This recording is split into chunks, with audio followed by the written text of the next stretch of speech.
জয় হিন্দ বন্ধুরা, এই মুহূর্তে সবথেকে বিগ ব্রেকিং আপডেট এটাই যে গ্রেপ্তার হতে চলেছে শাহবাজ শরীফ।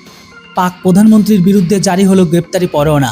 হ্যাঁ বন্ধুরা, সব কিছু জানাবো আজকের এই ভিডিওটিতে, তাই ভিডিওটিকে প্লিজ শেষ পর্যন্ত দেখুন। আর চ্যানেলটিতে প্রথমবারের জন্য এলে অবশ্যই একটা সাবস্ক্রাইব। চলুন আপনাদের সব কিছু জানায় বিস্তারিত। দেখুন, পাকিস্তানের অন্দরেই বিপাকে প্রধানমন্ত্রী শাহবাজ। নিজের দেশে বিপাকে পাকিস্তানের প্রধানমন্ত্রী শাহবাজ শরীফ, তার বিরুদ্ধে আবার জারি করা হলো গ্রেপ্তারি পরোয়ানা।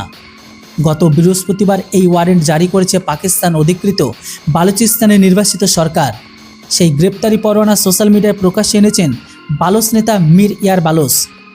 বুধবার সোশ্যাল মিডিয়ায় মীর জানিয়েছে পাকিস্তানের প্রধানমন্ত্রী শাহবাজ শরীফের বিরুদ্ধে বৃহস্পতিবার গ্রেপ্তারি পরোয়ানা জারি করেছে বালুচিস্তান প্রজাতন্ত্র। শাহবাজের বিরুদ্ধে অভিযোগ ছিল তিনি স্বাধীন বালুচিস্তানের ভিসায় নিয়ম লঙ্ঘন করেছে। গত 8ই জানুয়ারির নির্দেশিকা অনুযায়ী বালুচিস্তানের সার্বভৌমত্ব গুরুতর এমনকি ইচ্ছাকৃত লঙ্ঘনের জন্য গ্রেপ্তার করা হতে পারে পাকিস্তানের প্রধানমন্ত্রী শাহবাজ শরীফকে। তার বিরুদ্ধে অভিযোগ তিনি বৈধ ভিসা ছাড়াই অবৈধভাবে বালুচিস্তানে প্রবেশ করেছেন। বালুচিস্তান প্রজাতন্ত্রের আইন ও সার্বভৌমত্ব কর্তৃত্ব অনুযায়ী এখানকার যে কোনো বিমানবন্দরে আগমন ও প্রস্থানের সময় এই ধরনের গ্রেপ্তার করা হতে পারে।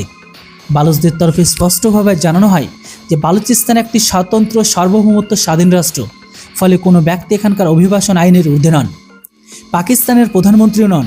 পর্যাপ্ত আইনি নথি এমনকি অনুমোদিত ভিসা ছাড়া বালুচিস্তানে প্রবেশ করা বালুচিস্তানের আইনে ফৌজদারি অপরাধ।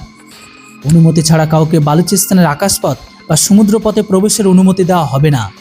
আপনাদের জানিয়ে দিই, পাকিস্তান থেকে আলাদা হতে চেয়ে গত কয়েক দশক ধরে লাগাতার আন্দোলন চালিয়ে যাচ্ছে বালুচিস্তানের বিদ্রোহীরা। গত বছর থেকে এই দাবিতে সশস্ত্র আন্দোলনের ঝাঁঝ আরও বেড়ে গেছে। পাল্টা দাঁত নখ বের করেছে পাক সেনাও।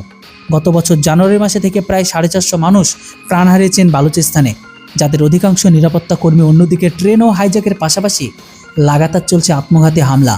পাল্টা পাক সেনার বিরুদ্ধে বালুচিস্তানের সাধারণ নাগরিকদের বেছে বেছে অপহরণের অভিযোগ উঠছে।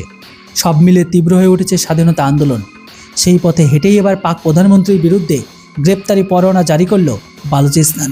তো বন্ধুরা, এবার আপনারা বলুন, আদৌ কি এই গ্রেপ্তারি পরোয়ানাতে শাহবাজকে গ্রেপ্তার করা সম্ভব হবে? এর উপর আপনাদের মূল্যবান মতামত অবশ্যই কমেন্ট সেকশনে লিখে জানান। Thanks for watching. জয় হিন্দ, বন্দে মাতরম।